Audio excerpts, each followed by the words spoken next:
गोष्ट बऱ्याच वर्षांपूर्वीची आहे, माझ्या लहानपणीची.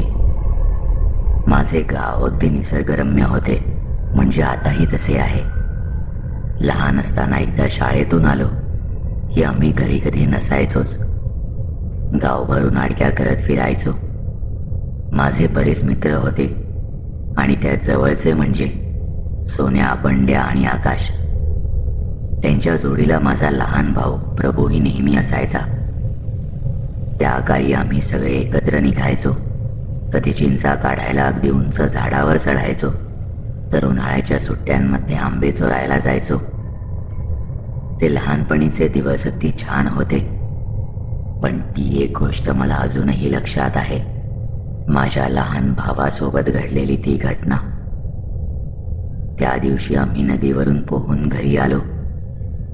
उन्हाळ्याच्या सुट्ट्या लागल्या होत्या, त्यामुळे घरी बसून काय करणार, म्हणून आम्ही गावापासून बऱ्याच लांब असलेल्या एका पडीक बंगल्याजवळच्या झाडावरील आंबे चोरायचा बेत आखला. विशेष म्हणजे तो बंगला अगदी मोडकळीस आला होता आणि त्याबद्दल गावात बऱ्याच अफवा होत्या, म्हणून त्याला नावही भूत बंगला असे पडले होते. कदाचित याच कारणामुळे तिथे कोणी जात नसे.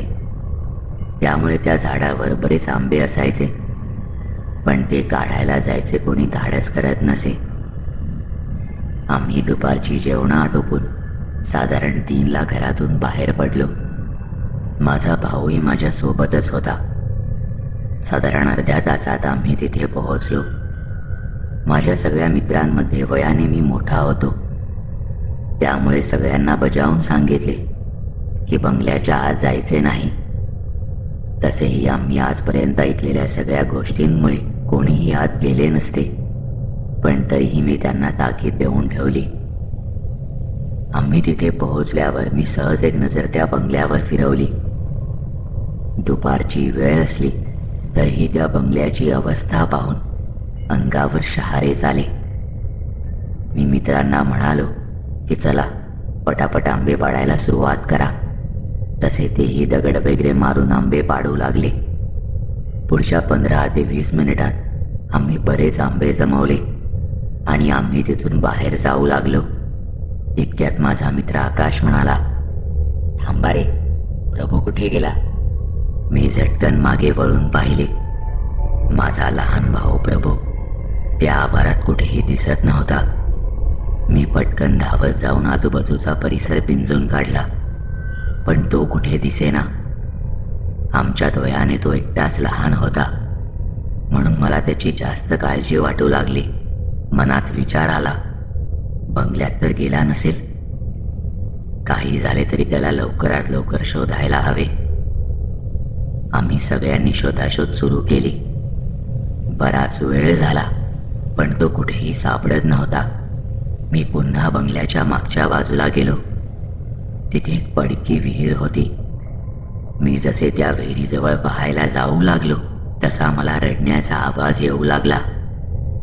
मी लगेच ओळखले की हा आवाज दुसरा तिसरा कोणाचा नसून प्रभूचाच आहे.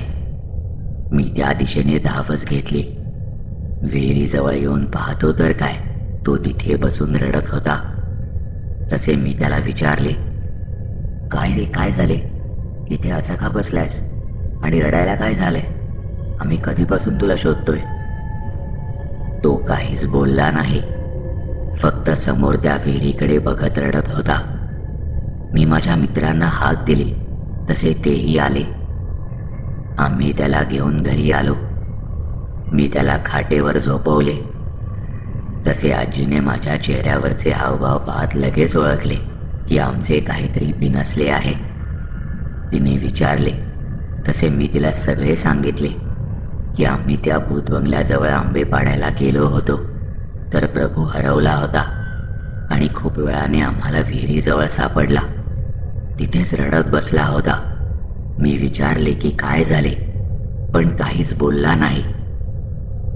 आजीने त्याच्या कपाळावर हात लावला. तो तापाने अक्षरशः भाजत होता. आम्ही त्याला औषध देऊन झोपवले. मी त्यानंतर घराबाहेर पडलो नाही. रात्री आम्ही जेवायला बसलो. मी त्याला बोलवायला गेलो, पण तो अजूनही गाढ झोपला होता. त्याला उठवण्याचा प्रयत्न केला, पण तापामुळे त्याला ग्लानी आली होती.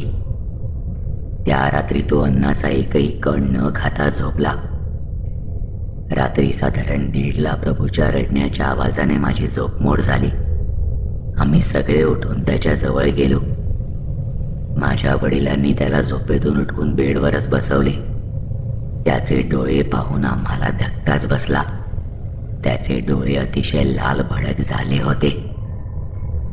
मला वाटले की झोपून उठलाय म्हणून तसे वाटत असावे, पण नीट पाहिल्यावर कळले की हा काही साधा प्रकार नाही. आजीच्या लक्षात आले की त्याला लागीर झालंय. इतक्या रात्री आम्ही त्याला कुठे नेऊही शकत नव्हतो. ती रात्र तशीच सगळ्यांनी त्याच्या जवळ बसून काढली. दुसऱ्या दिवशी सकाळी आजीने स्वतः जाऊन बाहेरचे बघणाऱ्या एका बाईला बोलावून आणले. ती घरी आली आणि जास्त वेळ न दवडता तिने तयारी सुरू केली. ती घराच्या मधोमध ध्यानस्थ मुद्रेत बसली आणि कसले तरी मंत्र पुटपुटू लागली. थोड्या वेळानंतर तिने आम्हाला सांगितले की प्रभूला घेऊन या आणि माझ्या समोर एका पाटावर बसवा. तसे आम्ही त्याला खोलीतून बाहेर घेऊन आलो आणि तिच्या समोर बसवले. तिने पुन्हा मंत्र म्हणायला सुरुवात केली. तसे तो अतिशय वेदनेने रडू लागला. आम्हाला त्याची अवस्था बघवत नव्हती. काही वेळात ती बाई मंत्र म्हणायची अचानक थांबली आणि म्हणाली, घात झालाय.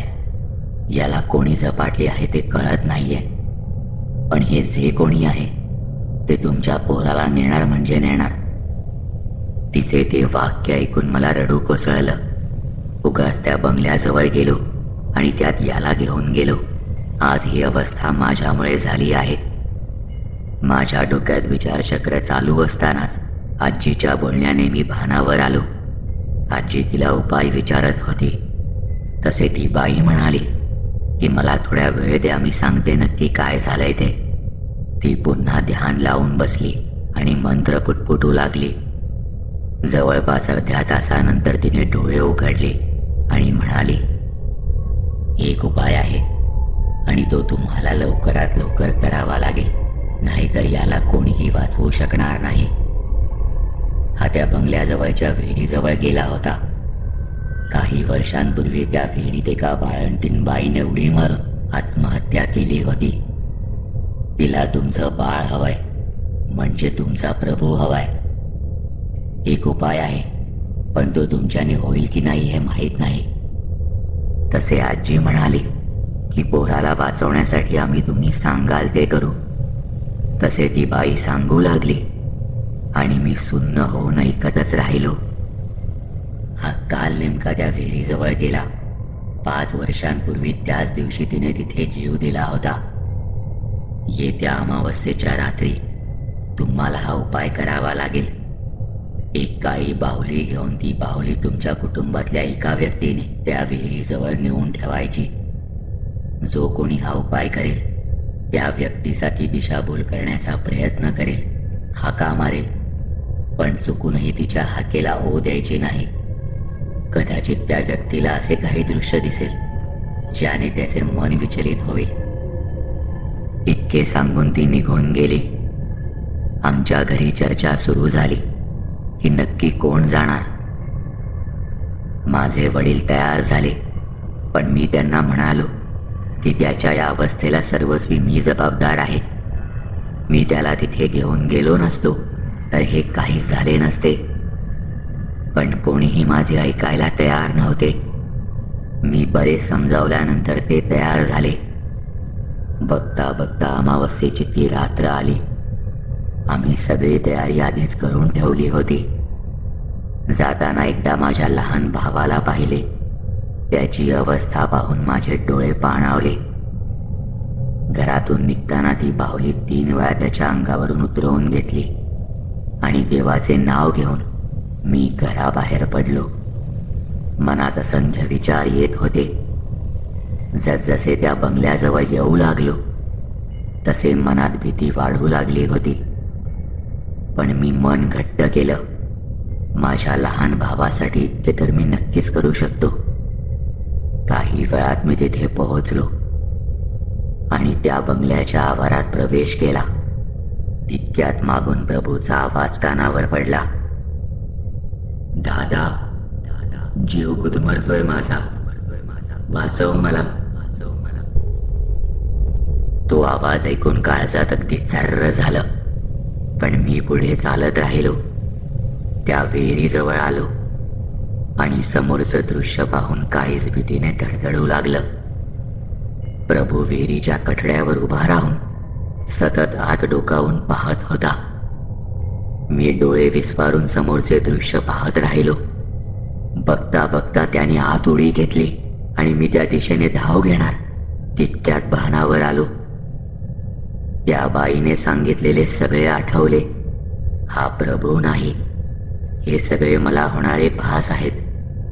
मला बोलवण्यासाठी माझ्या समोर ही दृश्य उभी केली जात आहेत. मी दबक्या पावलांनी त्या विहिरीजवळ गेलो. संपूर्ण हिंमत एकवटून खाली वागलो आणि ती बाहुली त्या विहिरीला टेकून ठेवली. मी मागे वळणार तितक्यात त्या विहिरीतून एक भयानक आवाज ऐकू आला. सांगितलेला उपाय मी केला होता आणि तो आवाज ऐकल्यानंतर मला तिथे क्षणभरही थांबायचे नव्हते. मी सरळ घराच्या दिशेने धावत सुटलो. काही अंतर धावत आल्यावर जाणवू लागले की माझ्या मागून कोणीतरी धावत येत आहे. पण मी ठरवले होते की काहीही झाले तरी मागे वळून पाहायचे नाही. मी जीवाच्या आकांताने धावतच राहिलो आणि एकदाचा घरी येऊन पोहोचलो. घरी सगळे माझी वाट पाहत होते. मी धावत थेट माझ्या भावाच्या खोलीत गेलो. त्याला मिठीत घेऊन रडू लागलो. तसे त्याचे वाक्य कानावर पडले. काय झाले दादा? त्याचे ते एक वाक्य ऐकून जीवात जीव आला. तब्बल 2 दिवसांनंतर तो नीट बोलला होता. पुढच्या काही दिवसात त्याच्या तब्येतीत सुधारणा दिसू लागली. तो पूर्ण बरा झाल्यानंतर मी देवाचे अगदी मनापासून आभार मानले. त्यानंतर मात्र आम्ही कोणीही त्या बंगल्याजवळ फिरकलो सुद्धा नाही.